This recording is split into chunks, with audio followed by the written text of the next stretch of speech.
சேலம் மாவட்டம் கெங்கவல்லி ஊராட்சி ஒன்றியம் ஒதியத்தூரில் அண்ணல் அம்பேத்கரோட சிலை திறக்கிறது குறித்தான மிகப்பெரிய சர்ச்சை வந்து கிட்டத்தட்ட 4 நாட்களுக்கு மேலே கடந்து போயிட்டுருக்கு. அந்த சர்ச்சை இப்போ பூதாகரமானது வந்து 3-4 நாட்கள் தான் நாட்கள். ஆனால் அந்த பிரச்சனை சிலை திறப்பு தொடர்பான அந்த விவகாரம் வந்து வெறும் இந்த ஒரு வாரத்துக்கான விவகாரம் கிடையாது. கிட்டத்தட்ட 5-6 ஆண்டுகளுக்கான 5 அல்லது 6 ஆண்டு காலம் அப்படின்னு சொல்லும்போதே இதுக்குள்ள அத்தனை பேரும் வந்துடுறாங்க. அத்தனை பேரும்னா யாரு? எடப்பாடி பழனிசாமி அதிமுக ஆட்சி வந்துருது. திரு ஸ்டாலின் அவர்கள் திமுக ஆட்சி வந்துருது. இப்போ மாண்புமிகு முதலமைச்சர் விஜய் அவர்களோட தாவேக அரசும் ஆட்சியும் உள்ள வந்துருது. எந்த ஆட்சியிலையுமே அண்ணல் அம்பேத்கரோட சிலை திறப்பு விவகாரம் தீர்க்கப்படலை அப்படிங்கிறத நம்ம முக்கிய கவனத்தில் கொள்ளணும். நம்ம கேள்வி எழுப்புறத இறுதியாக கூட வச்சுப்போம். நம்ம விசாரித்த வரையிலும் அங்கே என்ன நடந்துச்சு அப்படின்னு கூடுதல் தகவலுக்காக தான் காத்துக்கிட்டு இருந்தோம். நம்ம கூட தொடர்பில் இருக்கிற சேலம் மாவட்டத்தை சார்ந்த பல தோழர்களோட சேலம் மாவட்டம், கள்ளக்குறிச்சி மாவட்டம் அந்த தோழர்களோடு தொடர்பு கொண்டு பல்வேறு தோழர்கள்கிட்ட இருந்து நம்ம தகவல்களை கேட்டறிஞ்சோம். பல தோழர்கள் பல செய்திகளை நமக்கு கொடுத்தாங்க. அதில் குறிப்பாக தலைவாசல் மைக்கேல் அப்படிங்கிற தோழர் வந்து அவர் தரப்புலேருந்து அவர் இன்னும் நிறைய தகவல்களை விசாரித்து நமக்கு கூடுதல் தகவல்களை நிறைய தகவல்களை கொடுத்தார். நாம் விசாரித்த வரையிலும், நாம் அறிந்த வரையிலும், செய்திகளை பார்த்த வரையிலும் எல்லாத்தையும் ஒருங்கிணைச்சு அங்கே என்ன நடந்திருக்கு அப்படிங்கிறத உங்களுக்கு கொஞ்சம் விளக்கி சொல்ல கடமைப்பட்டிருக்கு அரசியல் வெங்காயம். கெங்கவல்லி ஊராட்சி ஒன்றியத்தில் ஒதியத்தூர் கிராமத்தில் 2 பக்கம் இருக்குது. மையப்பகுதியில் ஒரு கிணறு இருக்குது. முக்கியமான இடத்துல மையப்பகுதியில் ஒரு கிணறு இருக்குது. பொது கிணறு, எல்லாருக்குமான கிணறு இருக்குது. ஆனால் அந்த கிணறு வந்து பயன்பாட்டில் இல்லை, பால் அடைஞ்சு போயிருக்கு. அங்கே வெறும் குப்பைகளையும் கண்ணாடி பாட்டில்களையும் கொட்டுற இடமா தான் அந்த இடம் இருந்திருக்கு. அந்த அந்த குழந்தைகள் ஏதாவது தவறு விழ சாத்தியம் இருக்கே அப்படின்னு சொல்லிட்டு 2 பக்கமும், அதாவது அந்த அந்த மையப்பகுதியில் இருக்கிற கிணறுக்கு 2 பக்கம் வந்து கிழக்கு மேற்குன்னு நினைக்கிறேன். 2 பக்கமும் வந்து ஒரு பக்கம் வன்னியர் சமூகமும் ஊராளி கவுண்டர் சமூகமும் ஒரு 700 மக்கள் தொகை கொண்ட 2 சமூகமும் வசிக்குது தோராயமாக. இன்னொரு பக்கம் தலித் சமூகம் அவங்க வசிக்கிறாங்க. 3 பேரும் ஒன்றிணைஞ்சு தான் அந்த கிணறெல்லாம் மூடி இருக்கிறதா தகவல் நமக்கு வருது. ஏன்னா குழந்தைகள் யாராவது விழுந்து ஆபத்து நேரலாம் அப்படிங்கிறதுனால அந்த கிணறை மண்ணை கொட்டி மூடியிருக்காங்க. மூடிட்டு அந்த இடத்துல வந்து சிலை அமைக்கப்பட்டிருக்கு. இப்போ அண்ணல் அம்பேத்கர் கால் மேலே கால் போட்டிருக்கிற மாதிரியான சிலை வந்து இருக்கிறதுக்கு முன்னாடியே ஏற்கனவே ஒரு அம்பேத்கர் சிலை ரொம்ப சாதாரணமாக சின்னதாக இருந்ததா ஒரு தகவலும் இருக்குது. அது எந்த அளவுக்கு உண்மைன்னு தெரியல. அப்படியும் சிலர் சொல்கிறாங்க. அதுக்கப்புறம் அந்த அந்த இடத்துல வந்து ஒரு நாடாளுமன்ற கட்டிடம், பாராளுமன்ற செட்டப் இருக்கு இல்லையா, அந்த மாதிரியான ஒரு செட்டப் வந்து தலித் மக்கள் அண்ணல் அம்பேத்கருக்கு சிலை வைக்கிறதுக்காக அப்படியான ஒரு செட்டப்பில் வந்து கட்டடத்தை வந்து கட்டி எழுப்பியிருக்காங்க நல்ல பிரம்மாண்டமாக. கட்டி எழுப்பிட்டு தனியாக அம்பேத்கர் சிலையை வந்து தனியாக வந்து செஞ்சு வாங்கிட்டு வந்திருக்காங்க. ஒரு பாராளுமன்ற கட்டிட மாதிரியான ஒரு செட்டப்பு. அதில் நல்ல ஒரு கம்பீரமாக அண்ணல் இருக்கணும். ஏன்னா இந்த இந்தியாவை அரசமைப்பு ரீதியாக வடிவமைச்சதே அண்ணல் அம்பேத்கர் தானே. அதனால் அண்ணல் அம்பேத்கரோட சிலையை வைக்கணும் அப்படின்னு சொல்லிட்டு கால் மேலே கால் போட்ட மாதிரியான சிலை வந்து எடுத்துகிட்டு வந்து வச்சுருக்காங்க. அங்கே அண்ணல் அம்பேத்கரோட சிலை மட்டுமா தான் இருக்கா அப்படின்னா கிடையாது. ஏற்கனவே அங்கே காமராசர் அவர்களோட சிலை இருக்குது, ராஜீவ்காந்தி அவர்களோட சிலை இருக்குது.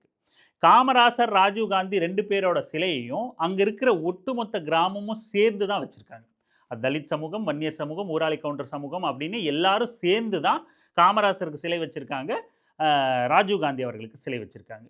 இப்போது அண்ணல் அம்பேத்கருக்கு சிலை வைக்கிறத இதுவுமே கொஞ்சம் நீங்கள் கவனிக்க வேண்டிய விஷயம். அண்ணல் அம்பேத்கருக்கு சிலை வைக்கிறத தலித் சமூகம் வந்து முன்னெடுக்குது. இந்தியாவின் சிற்பி, ஒடுக்கப்பட்ட மக்களுக்கு அல்லது ஓபிசிகளுக்கு சம உரிமையை, சம வாழ்வை, அடிமைத்தனத்திலிருந்து விடுபடுறத, சமத்துவமான வாழ்க்கையை அரசமைப்பு மூலமாக உறுதி செய்த இந்தியாவின் முதல் சட்டத்துறை அமைச்சர் அண்ணல் அம்பேத்கருக்கு சிலை வைக்கணும், அதுவும் ரொம்ப சாதாரணமாக இல்லாமல் ஒரு கம்பீரமாக இருக்கணும் அப்படின்னு முடிவு பண்ணி இந்த முயற்சி எடுக்கிறாங்க. இந்த முயற்சி சிலை வைக்கும்போது ஆரம்பத்தில் வன்னியர் சமூகம் எதிர்த்திருக்காங்க. வன்னியர் சமூகம் வந்து அது வைக்கக்கூடாது, அப்படி பண்ணக்கூடாது, இப்படி பண்ணக்கூடாதுன்னு சில எதிர்ப்புகளை தெரிவிச்சிருக்காங்க. அப்போது வன்னியர் சமூகம் எதிர்ப்பு தெரிவிக்கும் போது ஊராளி கவுண்டர் சமூகம் வந்து எதிர்ப்பு தெரிவிக்கல, அவங்க அமைதியாக தான் இருக்காங்க. இப்போது அது அது அதான் நம்ம 6 ஆண்டுகளாக இருக்குன்னு சொன்னோம் இல்லையா, எடப்பாடி ஆட்சி காலத்துலேயும் அப்படியே தான் இருக்குது, ஸ்டாலின் அவர்கள் ஆட்சியிலையும் அப்படியே தான் இருக்குது. பிரச்சனை பண்ணுறாங்க, பேச்சுவார்த்தை நடக்குது. பேச்சுவார்த்தையை இப்போ வழக்கமாக பேச்சுவார்த்தை நடக்கும்ல, வருவாய்த்துறை அதிகாரிகள், காவல் கண்காணிப்பாளர், காவல்துறை அதிகாரிகள் எல்லாம். அப்போ பேச்சுவார்த்தை நடத்து, திறக்கக்கூடாது அப்படி இப்படின்னு பிரச்சனை பண்ணி சிலையை வந்து தகரம் போட்டு மூடிடுறாங்க. தகரம் போட்டு மூடினதை சமீபத்தில் திருவிழா நடந்து முடிஞ்சிருக்கு அங்கே. திருவிழா நடந்து முடிஞ்ச உடனே என்ன பண்ணுவாங்க, வழக்கமாக இளைஞர்கள் எப்பவுமே கொஞ்சம் துடிப்போடு இருப்பாங்கல்ல. இன்னையா இவ்வளோ நடக்குது, இவ்வளோ முற்போக்கா நாடு வளர்ந்துக்கிட்டு போயிட்டு இருக்கு, அறிவியலில் முன்னேறிக்கிட்டு இருக்கு, இன்னமும் நம்ம அண்ணலோட சிலையை திறக்க முடியலையே அப்படிங்கிற ஒரு ஆதங்கத்தில், திருவிழா முடிஞ்ச அந்த உத்வேகத்தில் இளைஞர்கள் ஒன்று கூடினா திருவிழாவில் ஒரு எனர்ஜி இருக்கும் இல்லையா, அப்போது அந்த ஒன்று கூடின அந்த ஒரு உத்வேகத்தில் அந்த தகரத்தை எடுத்து போட்டிருக்காங்க. அதுலேயும் குறிப்பாக தமிழக வாழ்வுரிமை கட்சியை சேர்ந்த ஒரு தோழர் தான் வந்து அதை முன்னெடுத்ததாக சொல்கிறாங்க. ஏன்னா அவருமே ஏற்கனவே மனு கொடுத்துருக்காரு. இது நீண்ட 6 ஆண்டுகளாக இருக்கிறதுனால பல்வேறு தரப்பில் மனு கொடுக்கப்பட்டிருக்கு, பல்வேறு தரப்பில் போராட்டங்கள் நடத்தப்பட்டிருக்கு, பேச்சுவார்த்தை நடந்திருக்கு, எல்லாம் நடந்திருக்கு. அதே போல தான் தமிழக வாழ்வுரிமை கட்சியை சேர்ந்த தோழரும் இந்த மனு கொடுத்துருக்காரு. கேட்காம போவே அந்த தகரத்தை அகற்ற முன்னெடுப்பை அவர் எடுத்திருக்கார் அப்படி சொல்லப்படுது. உறுதியாக அந்த தோழர் யார், அவரோட பேர் என்ன அப்படிங்கிற நமக்கு தகவல் கிடைக்கல. அப்படி ஒரு தகவல் நமக்கு இருக்குது. அதை முன்னெடுத்திருக்காங்க, எடுத்து போட்டிருக்காங்க. எடுத்து போட்டதை உடனே இந்த பிரச்சனை மிக பூதாகரமாக வெடிக்குது. இப்போது கடந்த முறையெல்லாம் வந்து வன்னியர் சமூகம் மட்டும் எதிர்த்துக்கிட்டு இருந்த சூழலில் இந்த முறை ஊராளி கவுண்டர் சமூகமும் சேர்ந்து வந்து இந்த சிலை திறக்கிறத எதிர்த்து பேசுகிறாங்க, எதிர்த்து குரல் கொடுக்குறாங்க, உடன்பட மாட்டுறாங்க. என்ன சிக்கல் அவங்களுக்கு அப்படின்னா, ஏற்கனவே இந்த பிரச்சனையெல்லாம் நடந்த உடனே திரும்பவும் பேச்சுவார்த்தை நடத்தப்படுது. வழக்கம் போல் வருவாய்த்துறை, காவல்துறை எல்லாரும் உள்ள குழு வந்து பேச்சுவார்த்தை நடத்துகிறாங்க. பேச்சுவார்த்தை நடத்துகிறப்ப என்ன சொல்கிறாங்க அப்படின்னா, இந்த பக்கம் வன்னியர் சமூகம், ஊராளி கவுண்டர் சமூகம் எல்லாம் இருக்குல்ல, அவங்கக்கிட்ட பேச்சுவார்த்தை நடத்தும்போது ஒரு தரப்பினர் இதுக்கு மாற்றாக நாங்கள் காடுவெட்டி குருவோட சிலையை கொண்டு வந்து திறப்போம் அப்படிங்கிறாங்க. இன்னொரு தரப்பினர் கால் மேலே கால் போட்டு சிலை இருக்கிறது தான் எங்களுக்கு பிரச்சனை, சாதாரணமாக வழக்கமாக எல்லா இடத்துலையும் இருக்கும் இல்லையா, கையை நீட்டிக்கிட்டு இருக்கிற மாதிரியான சிலை, அப்படி இருந்தால் எங்களுக்கு பிரச்சனை இல்லை அப்படின்னு இன்னொரு தரப்பு சொல்கிறாங்க. சிலை அமைக்கப்பட்டது. அப்பகுதியை சேர்ந்த ஒரு தரப்பினர் முன் அனுமதி பெறாமல் அம்பேத்கர் சிலை நிறுவியுள்ளனர். மேலும் அம்பேத்கர் சிலையில் கால் மேல் கால் போட்டிருப்பது போல் அமைக்கப்பட்டது. இதனால் அருகில் உள்ள மற்ற தலைவர்களின் சிலைகளை அவமதிப்பது போல் உள்ளதாக சிலர் புகார் தெரிவித்தனர். இதனை அடுத்து அம்பேத்கர் சிலையை சுற்றி இன்னொரு தரப்பு என்ன சொல்கிறாங்க அப்படின்னா, இங்கே சிலையே வேண்டாம், அது கால் மேலே கால் போட்டிருந்தாலும் சரி, நிற்கிற மாதிரி இருந்தாலும் சரி, சிலையே வேண்டாம், வழக்கம் போல் பழையபடியே சாதாரண இடமாவே இருக்கட்டும், நீர்நிலையாக அங்கே கிணறா இருந்துச்சு இல்லையா, அந்த கிணறுன மூணு இடம் மாதிரியே இருக்கட்டும் அப்படின்னு இன்னொரு தரப்பு, 3 தரப்பு சொல்கிறாங்க. இந்த தரப்பு பேச்சுவார்த்தையை முடிச்சுட்டு இங்கே சிலையை திறக்கணும்னு ஆர்வத்தோடு இருக்கிற தலித் மக்களோட பகுதிக்கு பேச்சுவார்த்தைக்கு காவல்துறையினர் வராங்க. பேச்சுவார்த்தைக்கு காவல்துறையினர் வரும்போது பேச்சுவார்த்தை நடத்திக்கிட்டு இருக்கும்போதே அங்கிருந்து கல் வீசி காவல்துறையினர் மீது கல் வீசப்பட்டதா செய்திகள் சொல்லப்படுது. இது இயல்பாக அங்கே பேச்சுவார்த்தையில் வாக்குவாதத்தில் மக்களாக எடுத்து அடித்தாங்களா, இல்லை வழக்கமாக காவல்துறை கையாளுற பாணியா அப்படின்னு நமக்கு தெரியல. இதையும் நம்ம சந்தேகமாகவே வைப்போம். ஆனால் கல் எறியப்படுது, காவல்துறையினர் மேலே ஒருத்தர் மேலே 2 பேர் மேலே விழுந்ததாக சொல்லப்படுது. அதை தொடர்ந்து காவல்துறை தடியடி நடத்துது. தடியடி நடத்தி கூட்டத்தை கலைச்சதோடு மட்டும் இல்லாமல் இரவு நேரத்தில் ஒட்டு மொத்தமாக ஊருக்குள்ளே புகுந்து கிடைச்சவங்களையெல்லாம் அடிக்கிறாங்க, கிடைச்சவங்களெல்லாம் பிடிச்சிட்டு போய் வழக்கு தொடுக்கிறாங்க, எல்லார் மேலேயும் வீடு புகுந்து அடித்து இழுத்துட்டு போகிறாங்க. இது பரவலாக நடக்குது. வீட்டுக்குள்ளே உட்காந்து டிஎன்பிஎஸ்சிக்கு படிச்சுக்கிட்டு இருந்த மாணவர் உட்பட கைது செய்யப்பட்டு இன்னைக்கு காவலில் வைக்கப்பட்டிருக்கிறதா தகவல்கள் வருது. இப்படி பல பேரோட வாழ்க்கை வந்து கேள்விக்குறியாக்கப்பட்டிருக்கு. இளைஞர்களோட வாழ்க்கை கேள்விக்குறியாக்கப்பட்டிருக்கு. காவல்துறை இந்த மாதிரியான நடவடிக்கையில் ஈடுபடுது அப்படின்னு படிக்க போன வெளியே போன மாணவர்கள்லாம் ஊருக்கு வர அச்சப்பட்டுக்கிட்டு இருக்காங்க அப்படிங்கிற தகவலும் கிடைக்குது. இதுதான் காவல்துறை எப்போவுமே இது வழக்கமான செயல்பாடு தான். இதெல்லாம் செய்தி எப்படி வருது அப்படின்னா, லேசான தடியடி அப்படி போகும்போது, போப்பா ராஜா போ, குச்சி வச்சு தட்டி விட, உள்ளே போ, எங்கள் மேலே கல் வச்சிட்டிங்க பார்த்தீங்களா, இந்த தான் வேணாங்கிறது ராஜா, போ போ போ அப்படின்னு சொல்லிட்டு செய்திகள் எல்லாமே லேசான தடியடி நடத்தி காவல்துறை கூட்டத்தை கலைத்தனர் அப்படின்னு வருது. எப்படி அது லேசாக இருக்கும் அப்படின்னு நமக்கு தெரியல. செய்தி போடுறவனை ஒரு நாளைக்கு லேசான தடியடி நடத்தினா தெரியும்னு நினைக்கிறேன். செய்தி நமக்கு ஒரு சக மக்கள், சகோதரர்கள், சக மனிதர்கள் பாதிக்கப்படும் போது அதை ஊடகம் என்னவா கையாளுது பாருங்க. காவல்துறை எப்போ தட்டி கொடுக்கும், லேசான தடியடி எப்போ நடக்கும், வீடு புகுந்து அந்த காட்சிகள்லாம் வருது. போட்டு கூட காட்டுறேன் பாருங்க. பெரியோர்கள் பாதிக்கப்பட்டுள்ளனர். இதில் பலரை காவல்துறையினர் கைது செய்துள்ளது கண்டனத்துக்குரியது. உடனடியாக கைது செய்த தலித் மக்களை விடுவிக்க வேண்டும். தாசில்தார், வருவாய் ஆய்வாளர் மீது எஸ்பி குடும்பங்கள்லாம் அலறுது. இரவு நேரத்தில் ஊ ரவுடி கும்பல் ஊர் புகுந்து கலவரம் செய்கிற மாதிரி காவல்துறையினர் உள்ள புகுந்து அடிக்கிறாங்க, கைது பண்ணுறாங்க, வீடு புகுந்து அடித்து இழுத்துட்டு போகிறாங்க. இது எப்படி லேசான தடியடியாக இருக்க முடியும்? தட்டி கொடுத்துட்டு ஒன்றும் புரியல. இதுதான் அங்கே நடந்த சம்பவம். இப்போ வரைக்கும் அந்த சிலை வந்து மறுபடியும் வந்து துணி போட்டு மறைக்கப்பட்டிருக்கு, தகரம் போட்டு சுற்றப்பட்டிருக்கு. நாம் இதில் முதல்ல கேள்வி வச்சோம் இல்லையா, முதல்ல நம்ம சொன்னோம் இல்லையா, இதில் 3 அரசுமே சம்மந்தப்பட்டிருக்கு. நாம் மாற்றுன்னு பேசிக்கிட்டு இருக்கோம். என்ன பண்ணுறோம், மாறி போச்சு, சாதியெல்லாம் உடஞ்சி போச்சு, மதமெல்லாம் உடஞ்சி போச்சு, ஜோசப் விஜய்னு ஒருத்தர் வந்துட்டார் அப்படின்னு. ஜாதி பார்க்கவே இல்லை. 8 தலித்துகளுக்கு அமைச்சர் பதவி கொடுக்கப்பட்டிருக்கு, எல்லாம் தலைகீழாக மாறிடுச்சு அப்படின்னு. இங்கே ஆட்சி மாற்றம், அதிகார மாற்றம் அப்படிங்கிறது சாதியை ஒழிச்சிடாது அப்படிங்கிறதுக்கு இது போன்றதெல்லாம் ஒரு உதாரணம். வெறும் ஆட்சி மாற்றம் அப்படிங்கிறது சாதியை ஒழிச்சிடாது, சிந்தனை மாற்றம் தான் நமக்கு தேவை அப்படிங்கிறத தான் நம்ம திரும்ப திரும்ப சொல்லிக்கிட்டு இருக்கோம். வெறும் ஆட்சி அதிகாரம் மாறுறதுனால எப்படி சுதந்திரம் அப்படிங்கிறது வந்து வெள்ளைக்காரங்கிட்ட இருந்து பார்ப்பன பனியா கும்பல்கிட்ட போச்சோ, அதனால் எளிய மக்களுக்கு எந்த பயனும் இல்லாத போச்சோ, பெரியார் உள்ளிட்ட தலைவர்கள் அதை எதிர்த்தாங்களோ, அவனாவது எங்களுக்கு கல்வி கொடுத்தா இவன் அதை கூட கொடுக்க மாட்டான்னு சொன்னது இன்னைய வரைக்கும் நீட் தேர்வு மாதிரியான தேர்வுகளில் நடந்துகிட்டு இருக்கோ, அதே போல தான் ஆட்சி அதிகார மாற்றம் சாதிய சிந்தனைகளில், சாதிய ஒடுக்குமுறைகளில், சாதிய அடக்குமுறைகளில் வந்து இங்கே எதுவுமே பண்ணாது. சிந்தனை மாற்றம் ஒன்றே வழி. அதை முதல்ல நம்ம நினைவில் கொள்ளணும். எந்த ஆட்சி அதிகாரியும் எந்த முதலமைச்சரும் இதுக்கு ஒரு தீர்வே காணலை அப்படிங்கிறத நான் உங்ககிட்டயே கேள்வியாக விழுறேன். உலகமே மாறிப்போச்சு தாவேக்கானால நினச்சிக்கிட்டு இருக்கிற தோழர்கள்கிட்ட கேள்வியாக விடுறேன். இன்னொரு விஷயம், நம்ம அங்கே பேச்சுவார்த்தை நடத்தும் போது 3 தரப்பு பதில்கள் வந்துச்சு அப்படின்னு சொன்னோம் இல்லையா, அந்த 3 தரப்பு பதிலை கவனிக்கணும். ஏன்னா அந்த சிலை தான் ஊரோட மையப்பகுதி. கிட்டத்தட்ட அந்த சிலைக்கு ஒரு புறம் 2 சமூக மக்கள் வசிக்கிறாங்க, இன்னொரு பக்கம் இன்னொரு சமூக தலித் மக்கள் வசிக்கிறாங்க. அது ஊருக்கு மையப்பகுதியாக இருக்குது. அந்த சிலை கால் மேலே கால் போட்டு, அண்ணல் அம்பேத்கரோட சிலை கால் மேலே கால் போட்டு வச்சிருக்கிறதுனால காமராசர் சிலையும் ராஜீவ்காந்தி சிலையும் அவமதிக்கப்படுது அப்படின்னு சொல்லப்படுதுன்னா, இது எவ்வளவு பெரிய என்ன சொல்றது, என்ன மாதிரியான புத்தி அப்படிங்கிறத பாருங்க. சிலை அமைக்கப்பட்டது அப்பகுதியை சேர்ந்த ஒரு தரப்பினர் முன் அனுமதி பெறாமல் அம்பேத்கர் சிலை நிறுவியுள்ளனர். மேலும் அம்பேத்கர் சிலையில் கால் மேல் கால் போட்டிருப்பது போல் அமைக்கப்பட்டது. இதனால் அருகில் உள்ள மற்ற தலைவர்களின் சிலைகளை அவமதிப்பது போல் உள்ளதாக சிலர் புகார் தெரிவித்தனர். இதனை அடுத்து அம்பேத்கர் சிலையை சுற்றி அண்ணல் அம்பேத்கர் சிலை கால் மேல் கால் போட்டிருந்தா எப்படி அவங்க சிலைகள் அவமதிக்கப்படும்? என்ன வாதம் இது? வேற எதுவும் காரணம் வெளிப்படையா சொல்ல முடியல. சாதிய சிந்தனை வெளிப்படையாக சொல்ல முடியல. நம்ம சொன்னோம்ல, விஜய்ங்கிற ஆட்சி மாற்றத்தினால ஒன்றும் இங்கே மாறிடாது அப்படின்னு. உண்மையிலேயே மாற்றம்னா எப்படி இருக்கணும்? கூண்டுகள் இன்னைக்கு தகர்த்தெறியப்பட்டிருக்கணும். அண்ணல் சிலைக்கு போடப்பட்டிருக்கிற கூண்டுகள் இன்னைக்கு தகர்த்தெறியப்பட்டிருக்கணும். இது தாண்டா மாற்றம் அப்படின்னு நாம் வந்து உச்சி முகந்து பேசியிருக்கலாம்.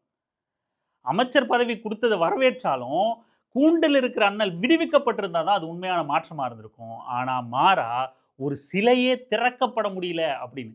அதுக்கும் நாளைக்கு கூண்டு வைப்பாங்க. அப்படி திறந்து சிறையில் அடைக்கப்படுற சிலைக்கு கூட இன்னைக்கு வந்து அனுமதி இல்லை. ஆதிக்க சமூகத்தை நாங்கள் அட்ஜஸ்ட் பண்ணி போகிறோம். தாவேகா அரசு கையாளக்கூடிய கட்டுப்பாட்டில் இருக்கக்கூடிய காவல்துறை இன்னைக்கும் தலித் மக்களோட பகுதியில் ஊரில் இரவு நேரத்தில் பூந்து அடித்து இழுத்துட்டு போகிறோம். வேற எந்த சமூகத்துக்காவது இந்த மாதிரி நடக்குமா? யோசிச்சு பாருங்க.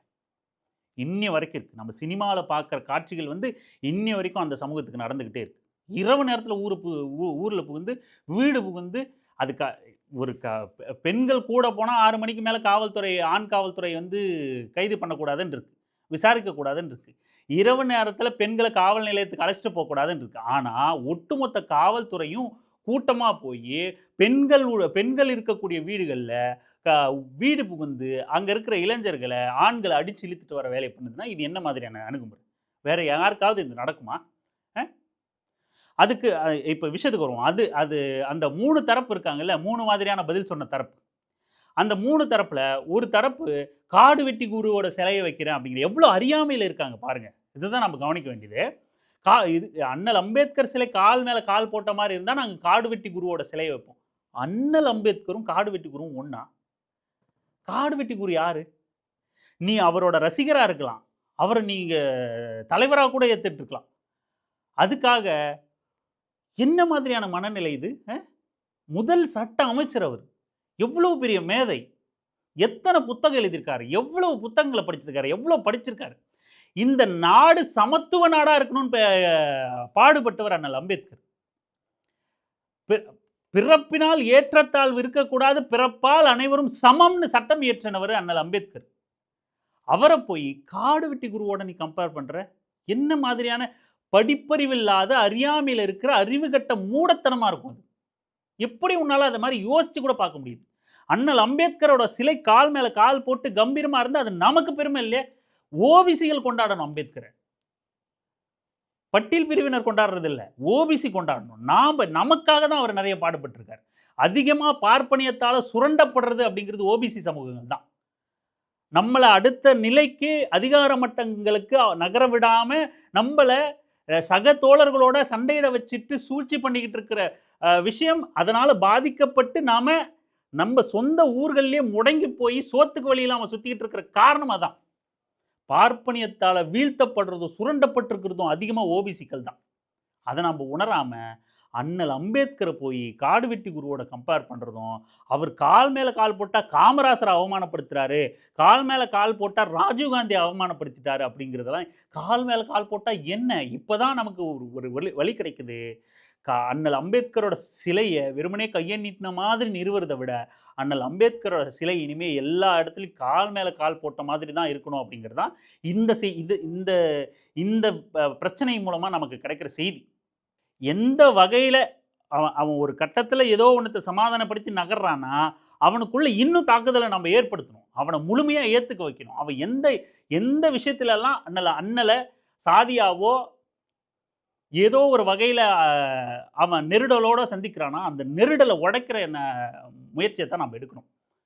அப்போ அவனுக்கு அண்ணலோட சிலை கால் மேலே கால் போட்ட மாதிரி இருக்கிறது வலிக்குது அப்படின்னா, திரும்ப திரும்ப நம்ம செய்ய வேண்டியது அதை தான். திரும்ப நம்ம செய்ய வேண்டியது அதுதான். அதுக்கப்புறம் இன்னொரு செய்தி இதில் இருக்குது. நான் தோழர் திருமுருகன் கூட அதை பதிவாக போட்டிருந்தார். ஊராளி கவுண்டர் சமூகம் இருக்குல்ல, சேலத்தில் அவங்க டிஎன்சிக்குள்ளே வராங்களான்னு தெரியல. ஆனால் பெரும்பாலும் பல்வேறு மாவட்டங்களில் அவங்க சீர்மரபினர் கேட்டகரிக்குள்ளே வருவாங்க.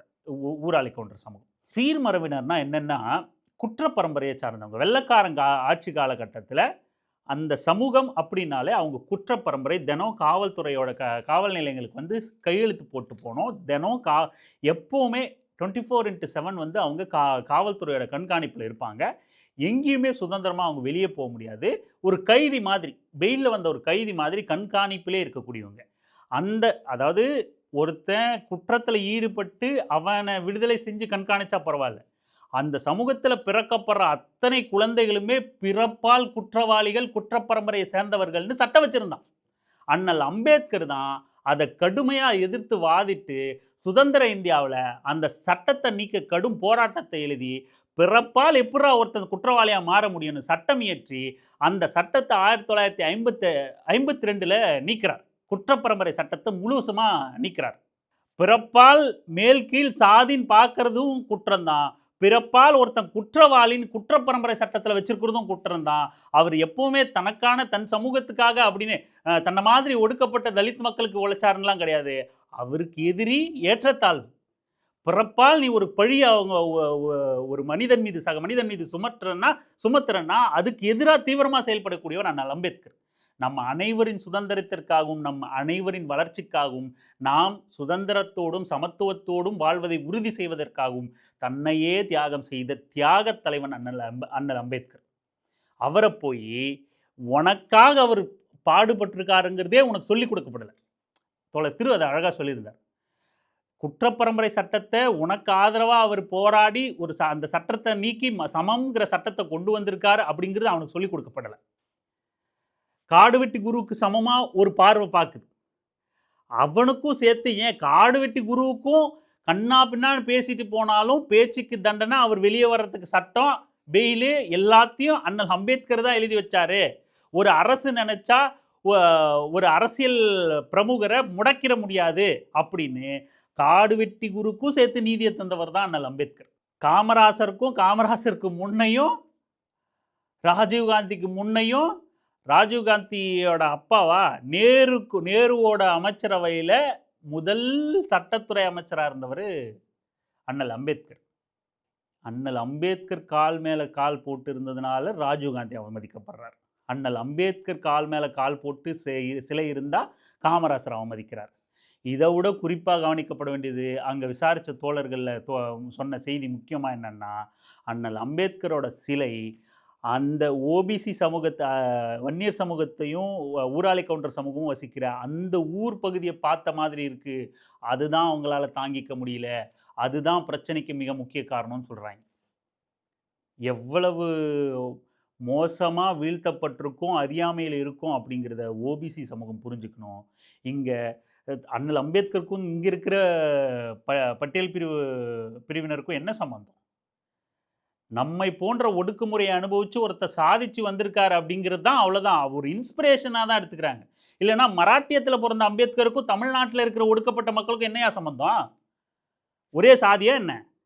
அண்ணல் அம்பேத்கர் மகர்னு அங்கே உள்ள இங்கே மகர்னா என்னன்னு கூட தெரியாது யாருக்கும். நாம கையில் எடுக்கல, அந்த மக்கள் கையில் எடுத்திருக்காங்க. அவங்க அடிமைப்பட்டு கிடந்துன்னு உணர்ந்துட்டாங்க, நாம் இன்னும் உணராமல் இருக்கோம் அப்படிங்கிறத புரிஞ்சுக்குங்க.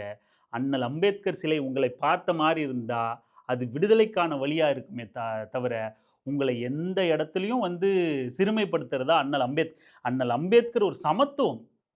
அனைவருக்கும் பொதுவான நீலம் தான் எனக்கு பிடித்த வண்ணம், அந்த நீலம் தான் அப்படிங்கிற மாதிரி அறிவித்தவர். அண்ணல் அம்பேத்கரோட அடையாளமாக இன்றைக்கி நீலம் தான் இருக்குது. வானம் நீலம், அதனால் எனக்கு நீலம் பிடிக்கும்னு சொன்னவர் அண்ணல் அம்பேத்கர். ஒருபோதும் தான் இன்னொருத்தரை மேல் கீழாக பார்க்கிற அந்த மனப்பான்மையில், ஒடுக்கக்கூடிய மனப்பான்மையில் இருந்தவர் கிடையாது அண்ணல் அம்பேத்கர். அப்படி இருக்கும்போது கால் மேலே கால் போட்ட சிலை உன் ஊரை பார்க்குற மாதிரி இருந்துட்டா எப்படி உன்னை இழிவு செய்கிறதா ஆகும்? அவரை கொண்டாடணும்ல, அவரை தலையில் தூக்கி வச்சு கொண்டாடணும்ல. ஓபிசி சமூகம் தான் முக்கியமாக கொண்டாடும். நம்ம எவ்வளோ அறியாமையில் இருக்கோம், நமக்காக அவர் போராடின போராட்டத்தையே அறியாமல் இருக்கோம் அப்படிங்கிறத புரிஞ்சுக்கங்க. தோழர் திரு இன்னொரு கேள்வியை எழுப்பியிருந்தார். யார் தற்குறிகள் அப்படின்னு சொல்லியிருந்தார். இங்கே தாவேக்கா ஆட்சி வந்ததுனாலேயே எல்லாரும் தற்குறிகள்னு பேசப்பட்டுக்கிட்டு இருக்கு. இந்த வரலாறு அங்கே இருக்கிற அந்த சட்டத்தால் பயன்பெற்ற மக்களுக்கும் சொல்லிக் கொடுக்கப்படலை. பேச்சுவார்த்தை நடத்தின மாவட்ட காவல்துறைக்கும் வருவாய்த்துறைக்கும் யாருக்குமே தெரியல. ஆளுகின்ற எந்த ஆட்சியாளர்களுக்கும் தெரியல. அப்படின்னா இந்த வரலாறு தெரியலன்னா, அண்ணல் அம்பேத்கர் குறித்தான புரிதல் இல்லைன்னா, யார் தற்குறிகள் அப்படின்ற கேள்வியை நம்ம முன்னாடி வைக்கிறார் தோழர் திருமுருகன். அண்ணல் அம்பேத்கரை சாதியாக பார்க்குறவங்களும், அண்ணல் அம்பேத்கர் சிலை திறக்கப்படாமல் இன்னமும் சிறைக்குள்ளே இருக்கிறதுக்கு பொறுப்பேற்க வேண்டிய ஆட்சியாளர்களும் தான் இதுக்கு முக்கியமாக பதில் சொல்ல கடமைப்பட்டவர்கள். இதில் இன்னொரு கேள்வியை எழுப்பி நம்ம முடிச்சிடலாம். எதிர்க்கட்சிகள் ஆளுங்கட்சியாக ஏன்னா எதிர்க்கட்சிகள் கேள்வி கேட்க முடியலைங்க. ஏன்னா அவங்களும் அதே நிலைப்பாட்டில் இருந்திருக்காங்க. இன்னைக்கு போராடுறோம் அப்படின்னு வீதிக்கு வந்தால் நீ என்ன பண்ண அப்படின்னு கேள்வி கேட்டுருவாங்கன்னு அதுக்கு பயந்துக்கிட்டே சரி நாங்கள் இன்னிலிருந்து திருந்துறோம் அப்படின்னு அறிவிச்சுக்கிட்டாவது எல்லாத்துக்கும் போராட வரணும். நம்மளை கேள்வி கேட்டுருவாங்களோ, நீ என்ன பண்ணன்னு சொல்லிடுவாங்களோ அப்படின்னு. ஆமாம், நாங்கள் தப்பு பண்ணிட்டோன்னு கையை தூக்குங்க மேலே. தப்பு பண்ணிட்டோன்னு கையை தூக்கிட்டு இனி இந்த மாதிரி தவறுகள் நடக்காது, நாங்கள் சரியான எதிர்க்கட்சியான நடந்துப்போம். அண்ணல் அம்பேத்கர் சிலை திறக்கப்படாமல் இருக்கிறதும் இந்த மாதிரியான சூழல் இன்றைக்கும் இருக்கிறதும் தமிழர்களுக்கு அவமானம்னு பேசுங்க, போராடுங்க, வீதிக்கு வாங்க. ஒரு எதிர்க்கட்சி இல்லைங்க அழுத்தம் கொடுக்கணும் ஆளுங்கட்சிக்கு. எல்லாரும் அமைதி காக்குறாங்க. சாதிங்கிறது மீண்டும் சொல்கிறோம், சாதிங்கிறது ஆட்சி மாற்றத்தில் இல்லை, சிந்தனை மாற்றம். நன்றி.